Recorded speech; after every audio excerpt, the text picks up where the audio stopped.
Shalom Bapak Ibu yang dikasih Tuhan Yesus. Sabda Sadik hari ini diberi tema hikmat yang berbahaya. Sebelum memulainya, mari kita berdoa.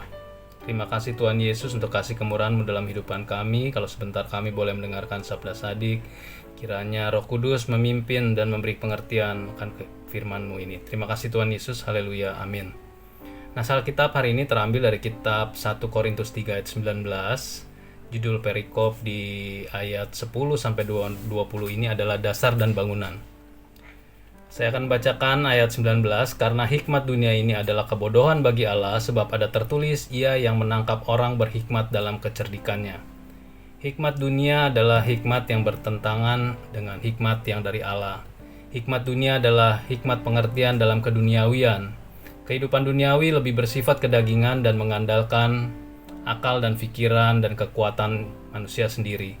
Tidak mengakui bahwa Tuhan Allah adalah sumber kehidupan. Tidak mengakui firman Tuhan adalah sumber dan pedoman kehidupan yang benar.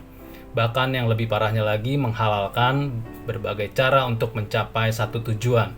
Seperti memenuhi hasrat duniawinya. Seperti korupsi untuk mencukupi ambisi dalam kehidupan glamor, gaya hidup hedonisme.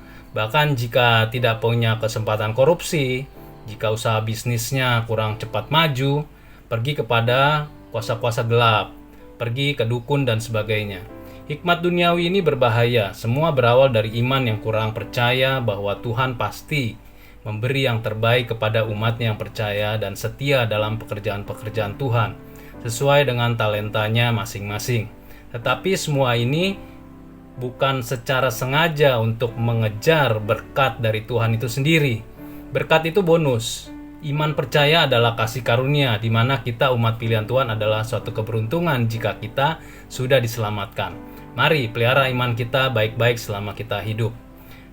Dalam 1 Korintus 3 ayat 19 ini dikatakan, karena hikmat dunia ini adalah kebodohan bagi Allah, sebab ada tertulis, Ia yang menangkap orang berhikmat dalam kecerdikannya.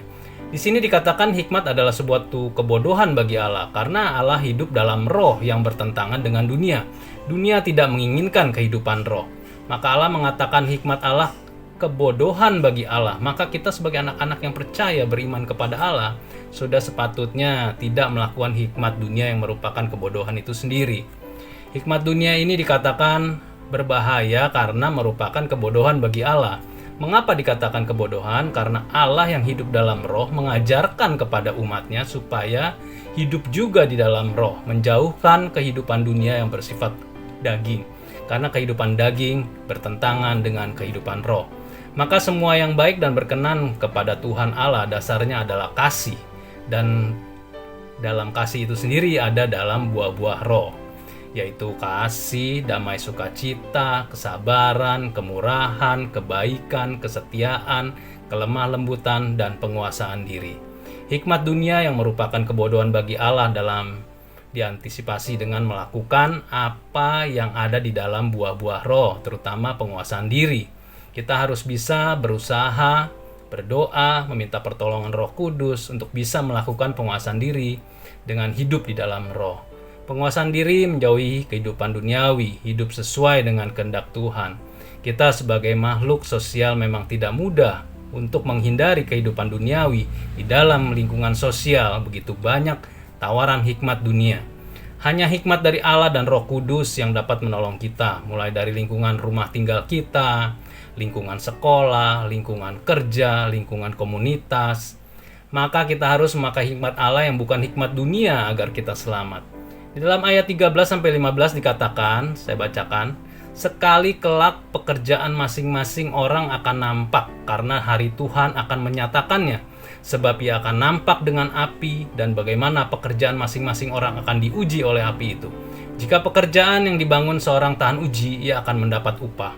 Jika pekerjaannya terbakar, ia akan menderita kerugian, tetapi ia sendiri akan diselamatkan, tetapi seperti di dalam api. Bahwa iman kita sebagai umat percaya akan diuji. Ujian ini adalah rahasia Tuhan. Hanya Tuhan Yesus Allah yang mengetahui kekuatan setiap umat manusia dalam tahan uji. Tuhan tidak pernah membiarkan ujian melampaui kekuatan kita. Jika kita tahan uji, kita akan mendapat upah. Itu tadi sudah dikatakan ya. Jika kita tidak tahan uji, kita akan mendapat kerugian. Bukan kerugian materi mungkin, tetapi kerugian di mana Tuhan tidak lagi berkenan kepada kita.